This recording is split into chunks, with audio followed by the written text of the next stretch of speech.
السلام عليكم ولا لها قلبي وادي السلامي أرين مدي يقول معجزة بدنيد ويقول نحدين تبدنيد أيام وحن كو أركي ودن كان عكون نولنا هاي مصر هرت مصر بربي مصر هيد مصر نلش يدو بربي وعنيد هذا نلش يدو موعنا waxaa jira wiil dhalinyaro ah oo Soomaaliyeed Soomaali ayuu wuxuu ka keenay hooyadiis oo xanuunsan oo tacbaan ah wadankan ayuu wuxuu u keenay dhakhtar in uu ku daaweeyo hooyadii ayuu u keenay markuu dhakhtarkii keenay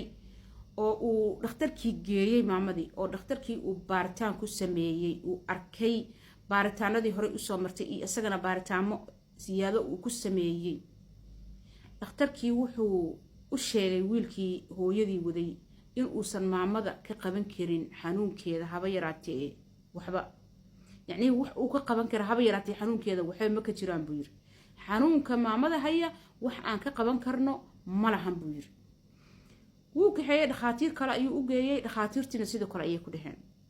maamadu way xanuunsanayd cudurkii xumaa Allahumma najayna ilaahay baan ka magan galeynaa intuu hayana Allah ka badbaadiyo oo ka caafiyo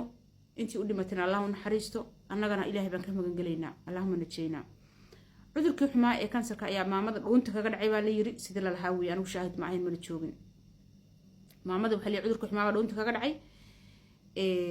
dhakhtarkii markii la geeyay oo baaritaanka lagu sameeyayna waxay dhaheen anagu waxba kama qaban karno wax aan ka qaban karno ma lahan maamada xanuunkeeda la noqo gurigaagi gee gurigiina iskaga geysta intii maxaa la dhahaayay ilaahay subxaanahu wa ta'aala u soo doonanayo wiilkii maadaama sida la dhakhaatiir kale u geeyay sidii kale ku dhahan waxa kama qaban karnay ku dhahan hooyada xanuunkeeda wiilkii iska soo kaxaystay hooyadiisa wuxuu keenay gurigii buu keenay dhakhaatiir kalena wuu geeyay baaritaano kale wuu marsiiyay waxba kama qaban karnay dhaheen muxuu sameeyay Masar ma iska joogay ilaa Masar guri uu degan yahay ma aha meel kama degana qofku markuu iimaanayo wadankan dhakhtar uu iimaanayo qolba meelaha looga kireeyaa qolkaas buu maxaa la dhahay inta dhakhtarka iyo waxa uu ka daba meemeersanayo qofku iska deganaada kadibna uu noqdaa dalkiisa uu ka yimid Soomaaliya ku noqdaa iyo haduu meel kale ka yimid meel kale ku yimid ku noqdaa wiilkii markii hooyada dhakhtarka uu ka soo saaray gurigii ay deganaayeen markaas uu keenay wuxuu go'aansaday maadaama la yiri maamada dhakhaatiir badan intuu u geeyay waxa laga qaban karo inuu ka xeeyo tigidhkiiba u soo diray u soo jaray asagana tigidhkiiba soo jartay diyaaradii habeenkii ay ku qornaayeen oo rabeen halkan inay ka duulaan oo airportka Qaahiro ay tageen oo iridii Qaahiro airportkeeda ay saa uga galeen oo maxaa la dhahay warqadii wixii ay dhiibeen baasaboorada ay dhigteen iyo tigidhkoodii waxoodii ayaa waxa lagu yiri maamadii ayaa waxay ka soo dartay xanuunkeedii way sakaraade markay wax walba soo dhameysteen ayay maamadii xanuunsatay tacbaan bay noqotay awal way xanuunsaneed laakiin way ka sii dartay sakaraad bay noqotay waxay dhaheen nimankii meesha joogay ee airportka joogay ee booliiska iyo shaqaalihii kale meesha ka shaqeynayay maamadani aad ayay u xanuunsan tahay aad bay u liidataa xaaladeedu ma sahlana qof sidaan sakaraad ah oo tacbaan ana diyaarad ma qaban karto ama diyaarad lama saari karo maamada celi adiga noqo dib ugu noqo magaaladii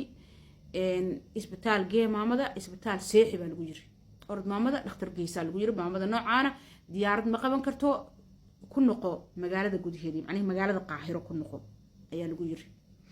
tigidkii soo jirtay hooyadii tigidku soo jiray dalkiisa Soomaaliya iska aad u rabay hooyadii halka iskaga quraan saarto hadii Ilaahay nolol qoray nolosha halka ku noolaato hadii Ilaahay dalkeeda Ilaahay ku oosana ay isku tagto ayuu rabay wiilkii laakiin ciidankii booliiskii airportka joogay iyo shacabkii shaqaalihii ka shaqeynay meesha waxa la isku afkartay maamada dhisa diyaarad qaban karin diyaaradna la saari karin dibna loogu celiyo Qaahiro si maxaa la dhahay loo dabiibo oo dhakhtar loo seexiyo wiilkii uu soo celiyay dib wuxuu ugu soo celiyay meesha ay deganaayeen Qaahiro ayuu ku soo celiyay Qaahiro markuu ku soo celiyay maamadii Allah mustacaanayay ti Ilaahay ayaa u timid wala ofsaday Ilaahay subxaanahu wa ta'aala u naxariisto qabrigan Allah waasiyo maamadii way dhimatay markuu soo celiyay oo meeshii ku soo celiyay maamadii way dhimatay Allah naxariisto marxuma maamadii way dhimatay oo dhimashadu waa xaq asagoo hooyadii ay dhimatay oo ay ku jirto talaagada ku jirto wiilkii oo shaarica maraya ayaa la qabtay dhakab waa la qabtay wiilkii booliiska qabtay keen bal wiil sharciga wadanku joogtay ما باسبوركي مو سودين بان ملينايا inuu wati garan maayo adigu fiisadii waa ka dhacday dabcan fiisadu wadankan loo soo qaadanaya Masar waa hal bil oo kali ah bishaas hadii ay fiisadu bishii ay ka dhamaanin oo wali ay fiisadu ku taagan tahay hadii sharci laga qabto cidna kuma xirayso kuma tarxiilayso hadii sharci deganaasho wadanka haysatidna cidna kuma tarxiilayso deganaasho wadankana sidoo loo qaataa way adag tahay dadka waxa qaataa iskoolada dhigto waliba inaad sanad ka badan awalkii hore 3 bilood marka iskoolka dhigatid waa lagu siinay ilaa ka hadda may waxa ma jiraan adu ala kulli hal wiilkii waa la qabtay tunka lagu dhigay xabsiga la geeyay hooyadii iyadoo meeyda ay talaagada ku jirtaa warqadihiisii wixii soo dhan baa la keenay waxa lagu yiri wiilkan hooyadiisu xanuunsan buu wadanka keenay dhaqaatiirtu waxay dhaheen waxba idin qaban karno airportka laga soo celiyay waa kana tigidkiisii dib baa loo celiyay waxa la yiri maamad celiya hooyadii oo meeyda ha taalo oo talaagada ku jirta hooyadii waa meed telefoonjeerkay ku jirtaa wiilkii waa la qabtay waa la xiro xabsi baa la geeyay booliska markii loo tagay oo yiraahday war wiilkii waa kana arinta baa haysato hooyadiis oo meedaha frinjeerka ku jirtay bal sii daaya intuu hooyadii ka asturanayo ama ka kaxaysanayo Soomaaliya ka geysanayo sii daaya wiilkii nakata waa diideen hooyadii waa dhimatay Allahumma naxariisto wiilkii xabsi buu ku jiraa wadanka Masar mucjisada igu darnayd oo indhaha aan saaraba ee taasi والله waa wax arin aad iyo aad looga naxo hooyada oo xanuunsan inta dhakhtar geysid oo dhakhtarkii markaad geysidna airportkii dhakhtarkii ku yiraahdo ma qaban karo adiga wadankii ku celinaysa hadana airportkii laga soo celiyo markii lagu soo celiyo hooyada inay meeydo kadibna adiga booliis intu shaaric ka qabto xabsi ku geeyo hooyada oo meeydana aad meeydkeeda soo booqan karin ma naxdin ka daran baa jirta Ilaahay ku dhaariyay Masar ma aqoonin waagi hore mana jirin in la isqa qabto iyo in la isxiro iyo in la istarxiiro iyo shaaric inta booliis ku qabto qof shacab intuu ku qabto inuu yiraahdo aan dambi gelin kan sharcigaaga aad shaaric ku joogtay waxa ma jirin hadda marka ajnabiga ku soo batay khaasatan Soomaalida ku soo badatay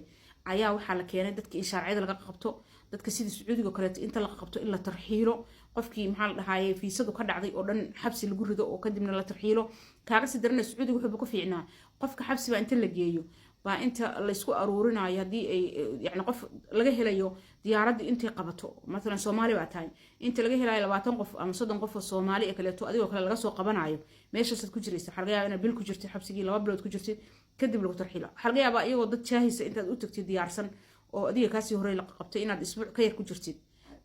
kadib diyaaradda sida lagu saarin sidii baad ku tagaysaa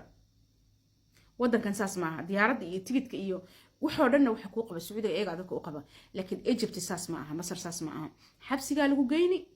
xabsigaas aad ku uraysaa haddaan dadkaaga ehelkaaga imaanin oo aan tigidkii lagu soo jarin oo aan baasaboorkaaga iyo tigidkaaga wuxuu isa saaran aan xabsiga la geynin adoo xabsiga ku jira waa in tigidkaaga iyo baasaboorkaaga isa saaran xabsiga lagu geeyo booliska loo geeyo markaas booliska adigiyo jeebaysan sida qof dambiila oo dambi galay adigiyo jeebaysan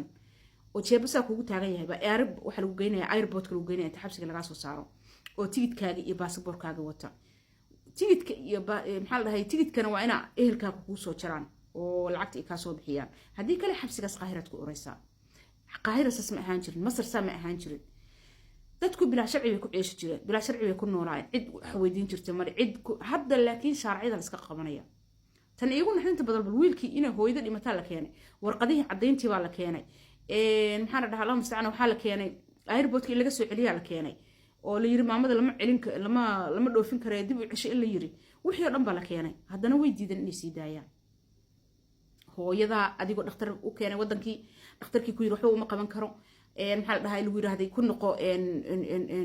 dib u gal magaaladii hooyo dhakhtar geyso hooyada tii Ilaahay u timaado Ilaahay oofsado adigi shaaric laga qabto hooyada ay talaagad ku jirto meydkeeda aad soo fiirin karin soo arki karin ka haysan karin soo aasan karin diyaarad la raaci karin dhibaato ka weyn ma jirto maanta tool Ilaahay ku dhaariye arrimaha Masar ka dhaca arintii qorto ahaantii horta arrimo badan oo mucjisooyin ka dhaca Masar arrimaha Masar ka dhaca arintii igu mucjisada badneed oo igu la yaabka badneed oo igu naxdinta badneed oo aan maqlo ama ay jirta saasa gurubada Soomaalida ay ku jiraan oo dhan baa lagu faafinay arintan lagu soo dhigay Ilaahay maamadaha u naxariistaan leeyahay wiilkana qalbiga Allah u qaboojiyo Ilaahay subhanahu wa ta'ala ha u fududeeyo inuu ka soo baxo xabsigaas hooyadii haduu aasanay wadanku ku aasanayna Ilaahay ha u fududeeyo oo kiimeedkeeda ka qayb gal Allah ka dhigo haduu wadankii ku aasanayna de waa alxamdulillah walaalaha qalbiga isjira intiina Masar joogta hadii aad sharciyaha wadatiin sharcigiina guriga uga soo taganine jeebka ku wata idinko sharciyada maraysiin yaa la idinka qabanina السلام عليكم ورحمة الله تعالى وبركاته. فيديو شير قرية لايك تأيي كوبليك قرنو تابتا بإذن الله الكريم.